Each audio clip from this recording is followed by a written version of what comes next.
On your Monday episode of Locked On Raptors, a little more reaction to the Grady Dick draft pick and whether or not the vibes of the Raptors are in fact changed forever for good. Plus, we'll get into our expectations for free agency week and play a little more mid-level madness, everybody's favorite names from a hat game. Let's get to it. Thanks for hanging.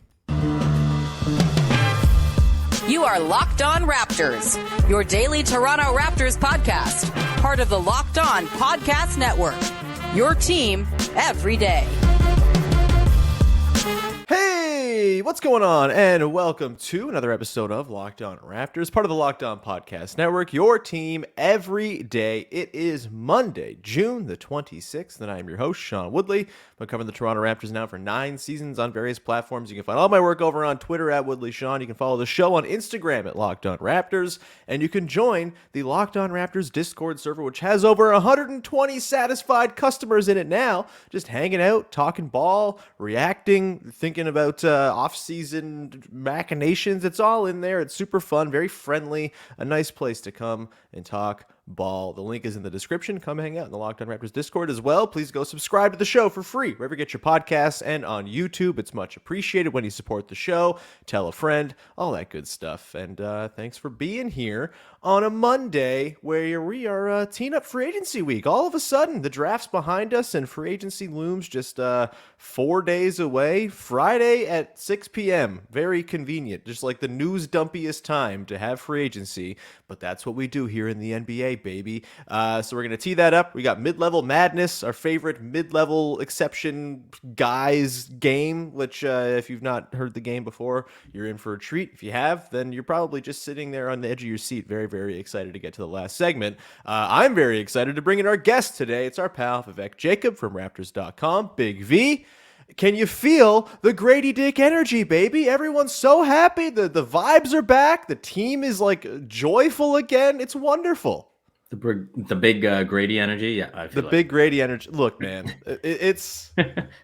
I know it's going to get old extremely fast. It's not lost on me that it's hacky to make jokes about Grady Dick's name, but yeah. We got to get the giggles out the first couple, and then we'll settle into a groove. It's all good. Well, I was told I absolutely cannot as a Raptors employee. So I have all these jokes just sitting in the drafts. You can just send them to me in the DMs. Actually, just drop them in the Discord. We'll make a new Discord server channel in there just for your Grady Dick jokes. Where I can vent and get it all out of my system. Yeah. We're adults here. It's all good. How are you, buddy? It's big week. Lots looming. I feel like we know where the direction of the team is going, but also it could go all sorts of different ways, it seems. We'll dive into the free agency stuff right now. I do want to get your thoughts on the Grady Dick draft pick. I think it made a lot of Raptors fans happy because it was the exact opposite of the type of player the Raptors have taken over the last half decade or so. What were your reactions to the pick? And, sort of expanding on the vibes thing, it seems like there is real intention to the Raptors trying to get their vibes back up. And I wish there were another good word for vibes. It's like the one word in the world where there's not a good thesaurus entry to help it out. But, we're stuck with vibes, the power of vibes, etc. How are you feeling about the pick and sort of what it means for the bigger picture direction of the team when it comes to, being happy at work again? Yeah, I mean, first things first, I don't think we were ever going to be blown away by the 13th pick in the draft. And if you do end up getting blown away by late picks, it's because they end up doing something special later in their careers. And so we'll have to wait and see how this career blossoms. And so addresses a need, number one, for sure. He can shoot. And the great thing is when you say he can shoot, you're not just talking about catch and shoots. No. He can shoot on the move. He's got a variety of options when it comes to his shooting. And then it's like no matter what position he takes up, whether it's, coming off handoffs, whether it's, a straight up catch and shoot, whether it's a one dribble pull up, whatever it might be, the release, the form is absolutely as consistent as you could hope. And so I think those are big things that the Raptors need to see on their own team. And it definitely addresses a need in that regard. Going into the draft, I was probably rooting more for, a guard that can dribble penetrate and address that need. But you can't argue that a need wasn't addressed. 100%. Yeah, I think, that was my Kobe Buffkin love, was just like, oh, he also, in addition to probably being a pretty good shooter, not the shooter Grady Dick is, by the way, not even in the same stratosphere at the moment. He also has a little pop to him as a driver and a little sort of wiggle getting to the rim and ability to finish at the rim. And that still remains a hole the Raptors need to address, the lack of ball creation or on ball creation and dribble penetration and all this stuff. That's not being addressed by the Grady Dick selection. Of course, Dick is going to help with the 3-point shooting. There's no doubt. And he adds at least one more knockdown guy to their pretty small group of knockdown guys. I'm fascinated. We can talk in a second about how he's going to be used and all of that. But yeah, the guard thing still lingers. And I guess that kind of hangs over the entire conversation this week. So we can get into that when we get into the free agency stuff in a second here. But how do you envision Grady Dick being used out of the gate here? Obviously, he's not going to start. You're very rarely going to see a rookie start unless they're a very high pick, like a Scotty Barnes was. And most of the starting spots, you would think, seem like they're spoken for if the Raptors can take care of their business this week, which it seems like that's what they want to do. Let's just assume they run it back and you have Fred and Yak on the team. Where do you envision Grady Dick kind of filling in? And also, where do you think he, could be best used to sort of accentuate the other players on the team with the spacing he's going to offer kind of from day one? Like, you're going to have to account for his 3-point shooting the second he steps onto an NBA floor. Yeah, no, for sure. He's an NBA level shooter. I think the question is, where is his defense in terms of NBA readiness? And so obviously he's going to be coming off the bench, and I think he'll get his share of opportunities to factor into the rotation. And from there, it's like, hey, you when you look at the starting lineup, the minutes are allocated between OG, Pascal, Scotty. Obviously, those are a lot of minutes. Where can he eat into that, and where can he supplement that? And then, the other way you kind of look at it is when you look at those secondary units, it's like, hey, when Pascal is handling the ball and Fred is off the court, when Scotty is handling the ball and Fred is off the court, and then, you kind of play bigger with him. And so I think it gives you another option in that regard, and to really space out the floor and make, those driving lanes a bit more open, hopefully, with him, roaming the court. And then it's just going to come down to making shots, right? And we've seen a few guys who've been in Toronto and then move on and are hitting everything. But, hopefully Grady, hits the ground running and is able to knock him down. And that more than likely, should be able to keep him on the floor, at least with those, secondary lineups.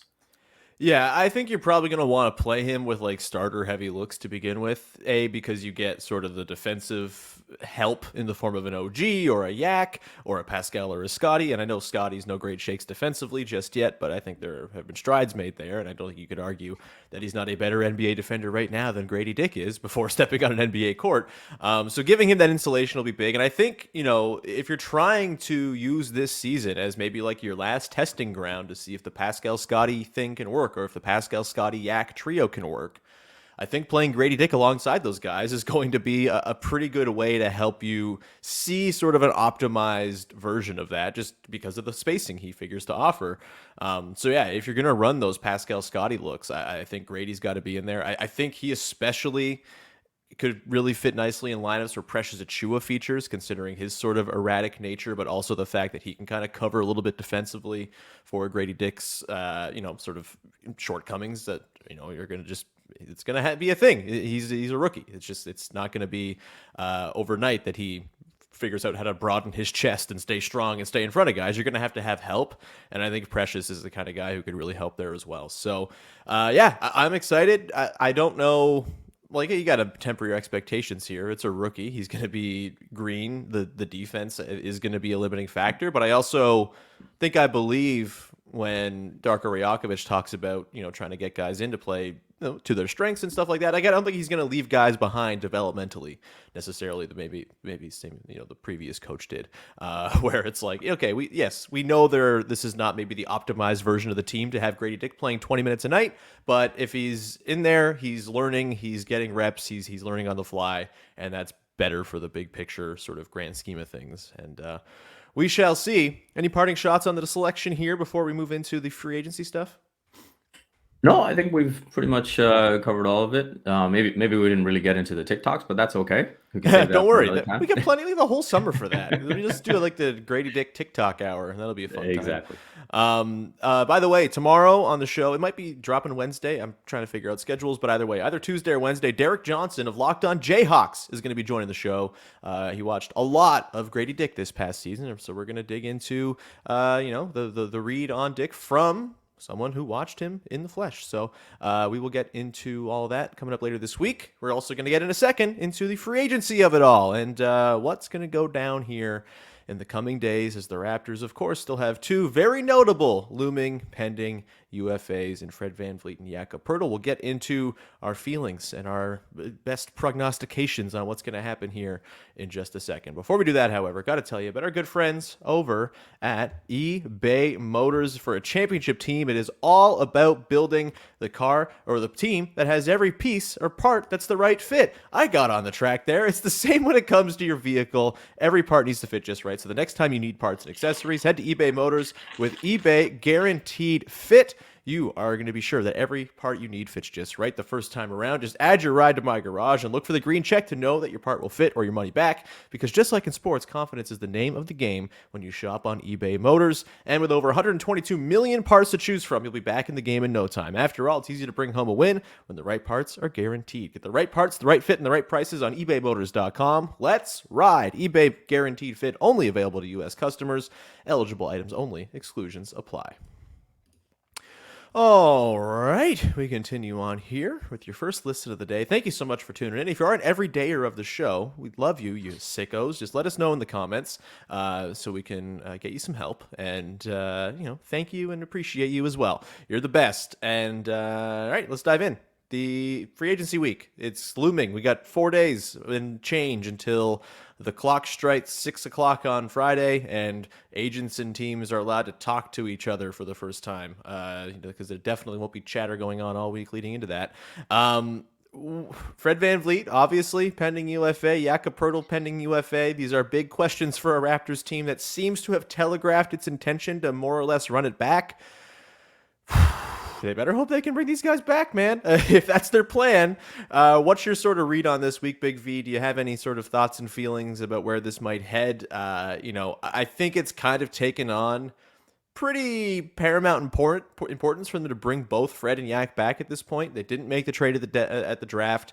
There's always still the option to make trades later in the summer, of course, but draft time felt like the sweet spot in particular for a guy like Pascal Siakam, with the third pick potentially being out there and varying degrees of gettable depending on who's reporting you listen to. But this is a big week, Big V. What's your sort of reading here on the Fred and Yak situations and the Raptors' intentions to bring them back and whether or not they can actually do it? Yeah, I mean, again, I think the fact that they're going to run it back does help. You know that both Fred and Yak are guys that want to compete, that want to be putting themselves in position for the playoffs. And so I think that's where, it almost predisposes you to go one way, at least for now. And then you take things as they come. But I think, in terms of offering up the money that's there, it helps that Gary Trent Jr. opted into his player option. And so now I think it's just a question of, does either Fred or Yak feel that they're greener pastures? And I think, they know very much what they have here. And I think they're both kind of mature guys who don't just automatically assume that, the grass is greener on the other side. And I think the concerted effort to address the vibes will help as well. That being said, the money has got to be right. I think especially for Fred, he's made no secret of, being someone who is very business minded. And so, if the Raptors were to offer like a 3-year deal, then I could see it becoming a bit more of a crunch where maybe another team does go with an overpay or, just a significantly higher offer. Yeah, I mean, the Rockets loom out there, right? Like that's kind of the team that stands out to me. The cap space situation around the league is like pretty grim, right? There's not a lot of teams out there to have that money thrown around, and so I think the market's probably going to sort of almost aim Fred back at Toronto. It's sort of similar, I think, to what happened with Kyle back in 2017, right? Where, it seemed like he was destined to leave. It seemed like it was over. He looks around. There's like the Wolves and the Spurs, maybe, but they kind of go and do their own thing at point guard. Jeff Teague getting signed to the Wolves, kind of like a sneaky, massive turning point in Toronto Raptors history, if you think about it. That was hilarious. I remember, Oh, I think I was covering the Crown League that day. right.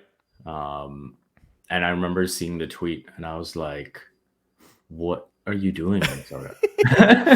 They just needed someone in there to properly document the Jimmy Butler practice from hell. Because if you've not seen the podcast clip of Jeff Teague going through what happened that day, go seek it out. It's outstanding. Yeah. So I'm glad for many reasons that Jeff Teague was their free agency choice that summer in Minnesota. But yeah, like to the point, it seems like the cap space situation around the league is going to kind of have Fred look around and say, you know what, it's best to just kind of stick around here. And I would imagine, at that time, I believe it was 3 years, $100 million the Raptors signed Kyle Lowry for.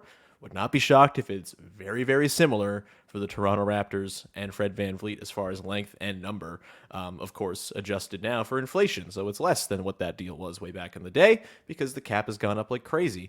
So yeah, I feel pretty optimistic that Fred will be back. I know some people out there will be very sad to hear that there's any optimism tied to Fred VanVleet because people are weird about Fred VanVleet, but it's unquestionably the best thing for the franchise for him to be back and then figure it out later. If you trade him a year or two down the line, or even if that's where he wants to inevitably to kind of have it end up, where it's like, okay, I get my money now and then we get moved down the line, that's fine. Like, I think it's best for the Raptors for sure if they can retain him here. I haven't felt as much sort of trepidation about the Jakob thing just because it's felt like you trade a first-round pick to get a guy, you're going to take care of him, you're going to sign him. There was a little bit of maybe sort of noise last week. I think it was Jake Fisher kind of noting like it's not like a foregone conclusion necessarily that the Raptors and Yak are going to come to terms. And he said, like, watch the Spurs, which, man, that would be I don't even want to, like, think about how depressing that would be if that were to be the outcome here. Maybe it's the second most likely outcome to Jakob sticking in Toronto. I don't know. A complete disaster. Totally. Like as someone who's defended the Yak trade, that would be, the proverbial egg just like all over my face. Hopefully not. What's your level of belief that Yak's going to be back? I feel like, the extra sort of room the Raptors have to work with here with the luxury tax and salary cap projections up a little bit from what they were expected, I think will help in this matter as well. Gary opting in at 18.6 as opposed to, potentially signing for a larger figure also helps. I think, again, things are pointing to this being a pretty copacetic, all right, we just bring both these guys back and run it back and everyone's bored and mad. But, what's your sort of feeling with Yak? How or maybe sort of precarious do you think this week could get for the Raptors when it comes to Jakob? Well, one thing, I think when the Pascal information came out, that, he wouldn't sign with another team. He has every intention of staying in Toronto. Yeah. We've looked at it from Pascal's perspective, but I think that certainly helps in trying to keep Jakob. Sure. And I think, obviously we know about their relationship, and when you look at, how Jakob would assess this team in terms of being able to compete, I think he would look at that and say, hey, okay, well, if Pascal's going to be here, then things are looking pretty green over here. And, maybe if you're able to bring Fred back as well, then, that nucleus is kind of set. And so I think the other aspect I look at is his end of season presser when he did say that, hey, it's just like these little things that we need to mature and learn from, that attention to detail, that, consistency in effort and like not letting up, which he said like right after the play-in game. And so I think, he'll probably look at the vibes and feel like, okay, there's probably going to be less of an inclination to let go of the rope in these games. And so, yeah, I think I feel fairly confident. I wouldn't say I feel like extremely confident, but yeah, I do like the chances of them bringing Yak back. There's also every possibility that a report coming out that Yak is maybe not 100% sure about sticking around in Toronto is entirely just a negotiating tactic to get more out of Toronto, where he ultimately Yeah. wants to be. That's, you got to sort of remember there's layers to all of these leaks and rumors that come out this time of year. Is there a team out there that particularly scares you when it comes to Yak? I mentioned the Spurs. They have the cap space to go ruin everyone's day if they really want to. There's lots out there about Wemby not wanting to maybe play full-time center, having Yak next to him. Maybe that'd be kind of nice. I'm talking myself into this happening now, and I'm kind of spiraling. Is there another team out there, maybe more in the sort of contender sign-and-trade sphere, that maybe, I guess it worries you a little less because there's in theory something coming back in a sign and trade. Although remember, very rarely do you get much back in a sign and trade because there's not a ton of leverage in the situation. And I think we kind of build ourselves up into thinking that sign and trades are going to bring back all this fruit, but they do not. Is there another team out there that you kind of have eyed as a potential Yak landing spot that's got you a little bit nervous, sweating a little bit in your chair?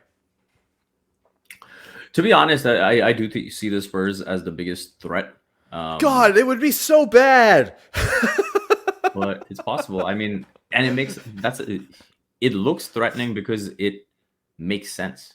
Yeah. Right. Like, yeah, it would make so much sense for them to bring Yak back into the mix and have Wemby ease himself in, and have that guy to lean on, that big guy to lean on. And so I think, I mean, it's weird to say big guy to lean on when the guy's 7'5". But yeah, our brains are going to be warped by Wemby for quite some time, I think, trying to sort of reckon with what he is as a dude. It's kind of nuts, man. Yeah. I should say just veteran to lean on. And I think, someone I may have viewed as an outside threat before kind of the transactions went down was maybe some type of deal involving the Warriors. With them kind of being in that win now mode and like what kind of pieces can you get back. And obviously they've kind of made their deals. Let me tell you, I'm glad Jordan Poole is not going to be playing for the Toronto Raptors.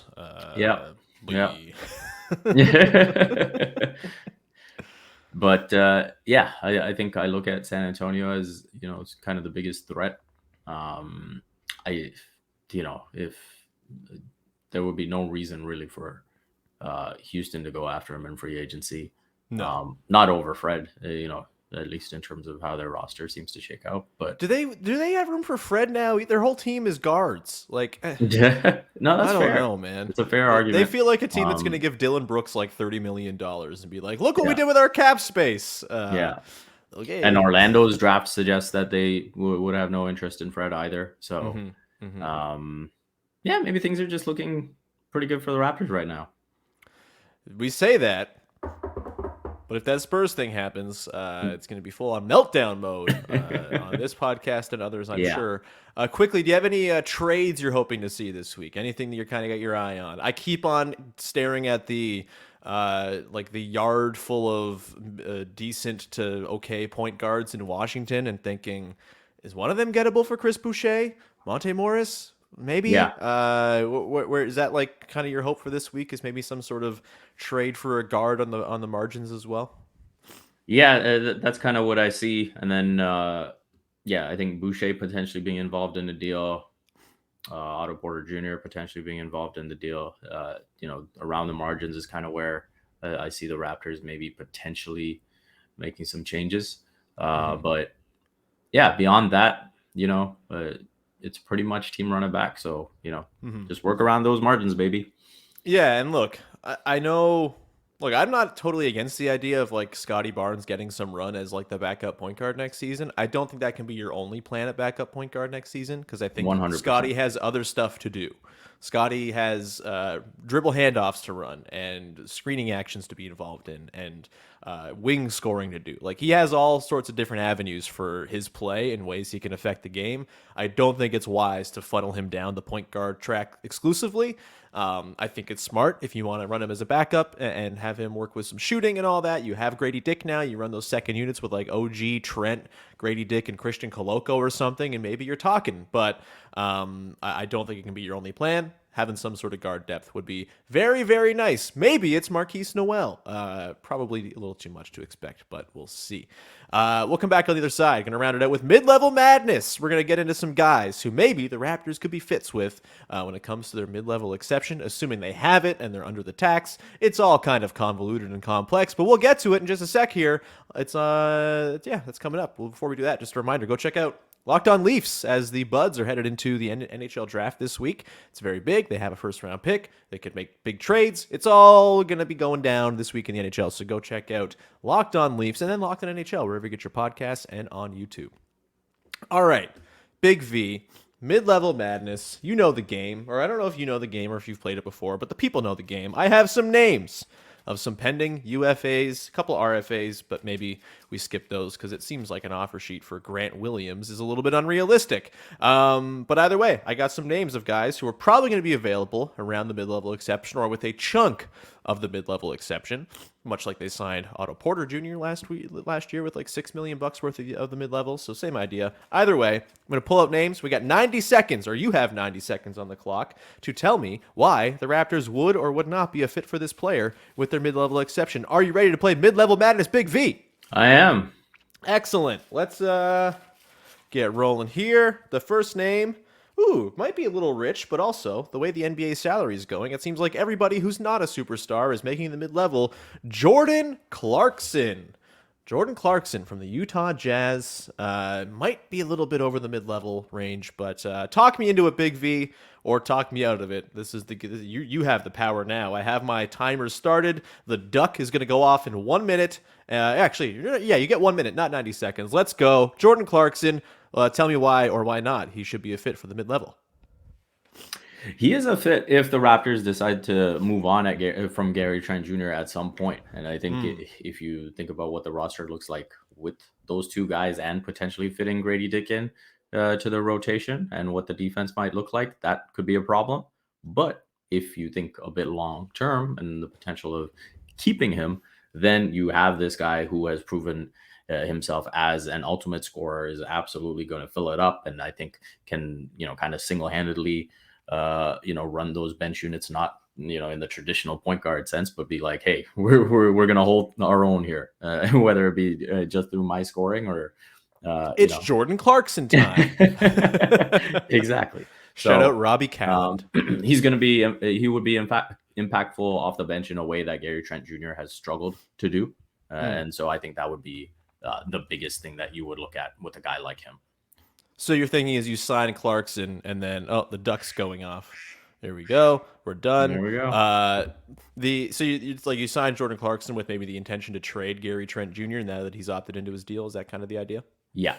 Yeah, that makes sense. Again, he might be too rich for the mid-level. It's also hard because it feels like every player is a mid-level player at this point. But the market would have to go a certain way for that to be a fit for the Raptors. Let's go to the next one, shall we? Let's go. Here we go. The next name in the hat is Alec Burks. Oh, this is one of my faves. Alec Burks, Big V, take it away. Alec Burks would not be a fit for the Raptors. I think that he is a solid player. But I think he's way too streaky. I think he has, a week and a half where he's just blazing hot, and then all of a sudden he disappears for a month. And so I would not want Alec Burks in the mix. Again, I think, he's a perfectly fine player, but in terms of what the Raptors need, in terms of consistency and knowing what to expect, I am not really into Alec Burks as a signing. Wow. I'm surprised because Alec Burks is one of my favorite potential targets. 41% from three last year. Basketball Reference is freezing up on me. I'm trying to pull up his full stats for the last few years. Here we go. Last few years from three, 41%, 40%, 41%, 41%, 38%, 38%, 37%. Oh, there's the duck going off. The duck likes Alec Burks. I don't know, man. I think, yes, he's hurt a lot. He misses time. He only played 51 games last year for Detroit. Who also knows who was hurt in Detroit and who was sitting out for tanking reasons. And look, he's not going to be like a great playmaker for you, but you know what he does? He can handle the ball and he can go get a shot. And that's something the Raptors have badly needed. Frankly, I don't care if he's streaky because the times where he is on, they will benefit from him being on. The times that he's off, I don't think he'd be such a necessity to play 25 minutes a game or anything like that, that you'd feel obligated to throw him out there when he's not cooking. I think Alec Burks would be a lovely fit, but we can agree to disagree. That's fine. Those 3-point numbers are pretty enticing to me, though. As a if the Raptors use the mid-level once again on a guy who we see more often in street clothes than, hey, I mean, I guess technically we didn't see Otto at all. Games this season before last year. That's come on. He's not Otto Porter Jr. here. But yes, guess what? When you're at the mid-level, lots of guys have injury risk. That's kind of why they're mid-level guys. All right, let's go to the next one here. This is a fun one. This was recommended in the Discord a couple days ago. Dennis Smith Jr. Dennis Smith Jr. had himself a very fun season this year for the Hornets, kind of turned his career around, came back from being out of the league, was by all like advanced defensive metrics, like one of the best defensive players in all of basketball last year. You look at some of these catch-alls and he's literally one spot above OG Anunoby in some of them, which is wild. He shot 29% from three. That doesn't help things, but Dennis Smith Jr. as that little bit of guard depth we've talked about. You have 1 minute. Go, Big V. Yeah, well, if you look at, in terms of making sure guys fit around each other, if you can have someone like Jakob on the back line with Gary Trent Jr. on the court, with Grady Dick on the court, and then you have someone like Dennis Smith Jr. to contain some of that dribble penetration, you really see the fit. If you're looking for a guy who doesn't need DeAndre DeRozan's help to miss free throws, he is also your guy. But yeah, that would be, maybe the one concern you look at with him and the overall shooting. Obviously, he's not going to give you any threes, but in terms of like a defensive fit to come in and be alongside a Gary Trent Jr. and a Grady Dick, I think from that standpoint, it is a very solid fit. Honestly, think scaled up version of what Jeff Doughton was for the Raptors when he played, right? Just like, yeah, maybe the offense isn't really what he's out there for as the duck is going off. You're just killing it in this under a minute time window. It's outstanding. Great work. But yeah, I think, Jeff Doughton was there for his point of attack defense. His offense didn't quite keep him on the floor. I feel like Dennis Smith Jr. probably has a little bit more pop to offer. Averaged 4.8 assists a game last year in 25 minutes. Like, there's a little bit there. And yeah, it might make Jeff Doughton surplus to requirements, but if you can get an upgrade there, it's a fun story. The fact that he's made his way back into the league the way he has, that's super cool. I don't hate the idea, and I don't think it would cost you the full mid-level either. He's had one season kind of back in the mix here. Yeah, we'll see. Maybe he wants one more year to kind of prove it and get paid in a year's time, whatever it might be. Dennis Smith Jr., kind of fun. Let's do one more to round this out. There's still some names in the hat. We'll get through them as the week goes on. But here's one. Oh, this one's fun. Jalen McDaniels, a guy the Raptors were kind of rumored to be maybe sort of in on around the trade deadline. I believe he's a UFA because he was a second-round pick. So the Sixers, I think they have his bird rights, but they, it's not an RFA situation. Jalen McDaniels, Vision 6'9", baby, it's back on. Jalen McDaniels, I think, would be an okay fit. I think when you look at, trying to work him into the rotation, obviously defensively you can see the gains, but I don't think there's enough there to validate, what you would get out of potentially, developing Grady Dick, what you would get out of, having Gary Trent Jr. on the court to up his value, his potential trade value. And I think, now that you present these options, I would take Alec Burks over Jalen McDaniels. Yeah! And I will leave it at that. Yeah, Jalen McDaniels, I think, I forgot to press the timer. Sorry to the Duck. I won't be getting his last appearance on the show. That's fine. You just Yeah, I got mean, so confident in me just killing it in time. honestly, it made the Duck unnecessary. Yeah, I mean, I think Jalen McDaniels makes sense if you're maybe moving on from Chris Boucher. I think bringing him in to a team that already has Chris Boucher and Precious Achua as those sort of long, wingy types off the bench maybe clutters things a little bit too much. But if you're moving Boucher and you want to have some extra options and some depth, it's not like you have to play Jalen McDaniels and Precious Achua in every single game necessarily. And you'll find the times where they work. But I think having that 6'9" sort of rangy defense could be useful. And if the Raptors want to sort of try out different defenses, and I would imagine they're probably going to play something a little more conservative than they did last year. Maybe they try to switch a bunch. Maybe they try to play regular drop coverage with Yak dropping back. But if you have Jalen McDaniels, you have a little bit of scheme diversity probably because you can throw him in there, go with more switch heavy lineups. Maybe you can play a little small ball 5.